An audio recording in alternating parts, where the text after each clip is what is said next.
Ayodhya chapter number 111.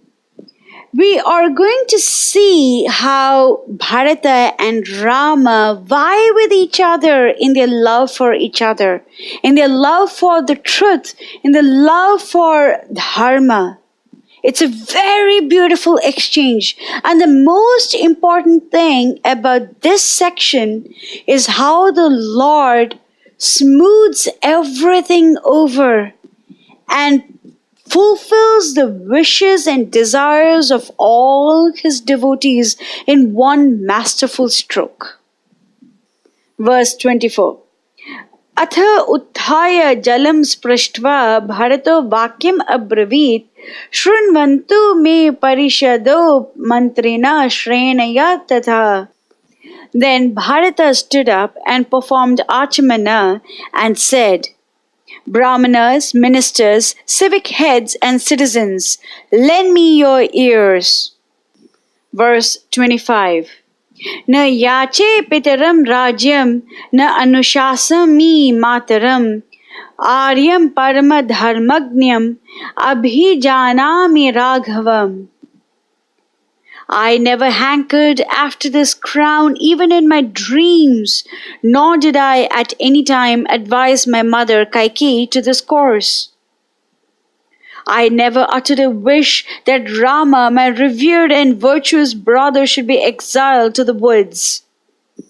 So here, Bharata gives the inkling. He lets people know that he knows that Rama knows what dharma is. What is the term that he uses?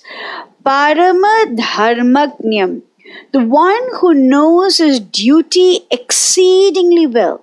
He calls Rama an Aryam, a noble person. And he says that Raghava, or Rama, knows his duty. So although Rama is staying in the forest against Bharata's personal wish, Rama knows what is right. So this exchange that Bharata has with Lord Rama is filled with love. It is filled with lots and lots of bhakti. And yet, Bharata knows that Rama knows his duty. This is why this verse is exceedingly important.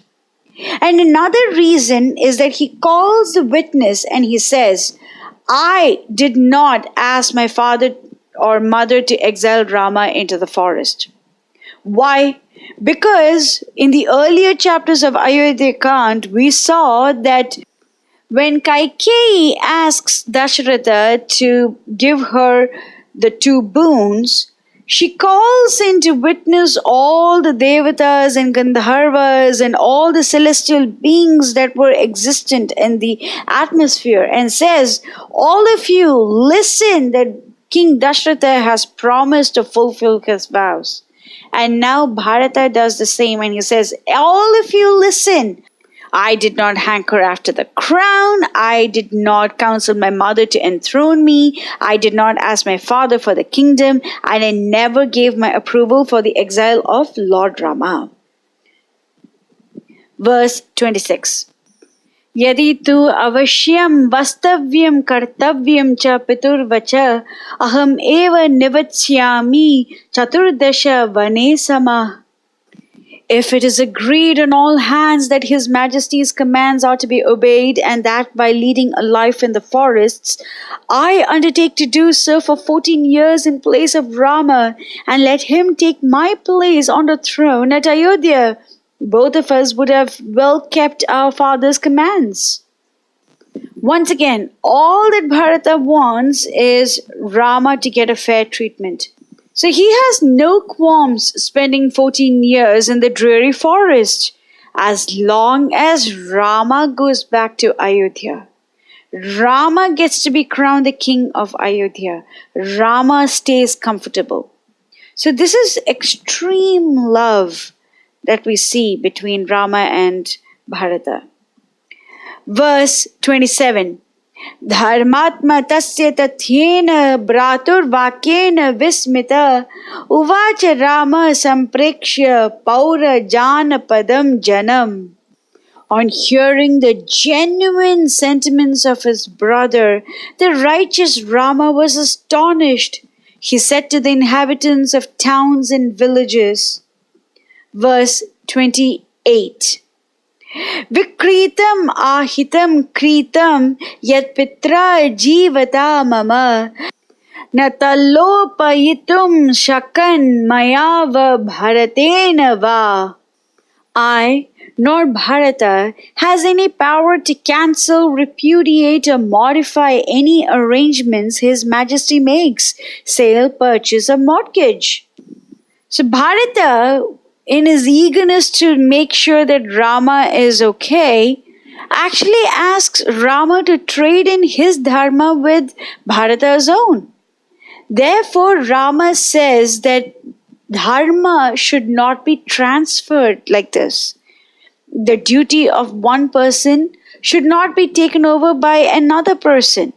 So Rama says it was the king's order that Bharata should rule over Ayodhya and I should be in the forest. So now we cannot make any other arrangements. Verse 29. उपाधिर न मया कार्यो वनवासे जुगुप्सित युक्तम उक्तम च कैकेय्य पित्रा मे सुकृतम कृतम. He bought for me the kingdom that was mine of right and paid me the price of it in the shape of forest life. Have we any power to alter it? It were eternal infamy if I led a forest life by proxy. Purification by mantras is allowed only when the man is too ill to bathe in cold water. I should rightly look out for a substitute when I am disabled, else my father's words go for nothing. Kaikeyi spoke right and the emperor acted right. So once again we should remember that Rama does not blame Kaikeyi for anything. He mentioned that few chapters ago and now he's repeating the same statement that Kaikeyi is not to blame. And of course he does not blame King Dasaratha either. Verse 30. Janami bharatam kshantam guru satkara karinam sarvam eva atra kalyanam satya sandhe mahatmani. No one knows this better than Bharata. He is a model of patience and loyal service to elders. Straight of speech and noble of heart, he ever sets the highest good of all as a goal of his actions. Verse 31. Anena dharma shilena varnat pratyagatah puna bhratra saha bhavishyami Prithivya Patir Uttama. The good Lakshmana is here to assist me during my residence in Dandaka forest. You may depend upon me to return to Ayodhya at the end of the period and receive the crown. So this is a very important verse. Up until now, everyone was under the impression that Bharata will rule the kingdom of Ayodhya.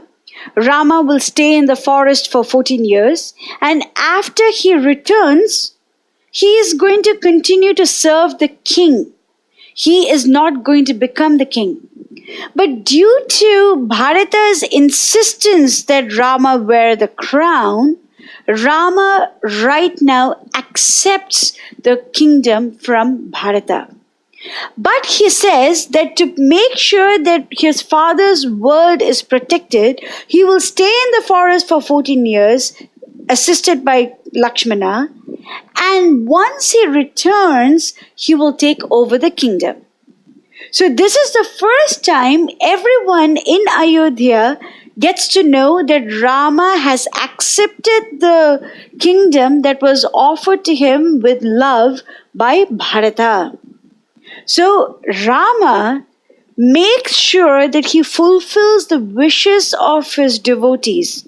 He fulfills the sincere wishes of his true devotees. And It is necessary for Rama to fulfill the promise that King Dasaratha gave to Ashwapati, Kaikeyi's father. It is necessary for Rama to ensure that Kaikeyi's boons are taken care of. And he also makes sure that Bharata's prayers do not go in vain. And in the remaining 14 years that he has in the forest, he gives peace and harmony to this entire universe by protecting the various sages and annihilating various miscreants. Then he will return and he promises to take over the kingdom of Ayodhya. So, Rama is Suhridam Sarvabhutanam. He makes sure that everyone is taken care of. Rather than having a blind vision and making sure that we take only one thing into consideration, if we offer everything to Rama, Rama will make sure that whatever he does is best for all the world. It is not just for one person. It is not just for one nation. It is not just for one family, but is good for this entire universe. In Srimad Bhagavatam, Canto 4, Chapter 31, verse 14, it is said, Yata taror mule nishechanena tripyanti tatskanda bhujhopashaka pranopaharacha yathendriyanam tataiva sarvahanam achyutejya. As pouring water on the root of a tree energizes the trunk, branches, twigs, and everything else, and as supplying food to the stomach enlivens the senses and limbs of the body, simply worshipping the Supreme Personality of Godhead through devotional service automatically satisfies the demigods who are parts of that Supreme Personality. So Bharata offered the kingdom of Ayodhya with love to Rama, and Rama bends when he sees the level of devotion that Bharata has for him. And now he says, I accept the kingdom that you have given me with so much love. But to make sure that our father's promise is fulfilled, I will stay in the forest for 14 years. You rule the kingdom of Ayodhya, and once I return, I will take the kingdom from you. Verse 32. Vrittho raja hi kaikeya maya tad vachanam kritam anritan mochaya anena pitaram tam mahipatim. Kaikeyi requested His Majesty to grant her the boons, and I shall try my best to keep my promise to her. Follow my advice and save our sire from the sin of an untruth. Rama is concerned about all his devotees. Rama is concerned about King Dasaratha. He's concerned about Kaikeyi's wishes. He's concerned about Bharata. He's concerned about Vashishta and all the other Ayodhya Vasis that have come with Bharata to entreat him to return to Ayodhya. He is concerned about the sages residing in the forest. He's concerned about the devatas who have descended as a vanaras to serve him personally. And he's concerned about protecting this entire universe from the tyrant Ravana. And therefore Rama solves all these problems with just one stroke. And he says, I will stay in the forest for 14 years. You go back and rule Ayodhya. And I will return after 14 years and I will take over the kingdom. Now everyone's wishes are being fulfilled. Everyone's promises are being kept. In the next chapter, Bharata will request for Rama's sandals as the insignia of Rama's rule in Ayodhya. Mangalam Koshalendraya Mahaniya Gunabdiye Chakravarti Dhanurjaya Sarvabhaumaya Mangalam.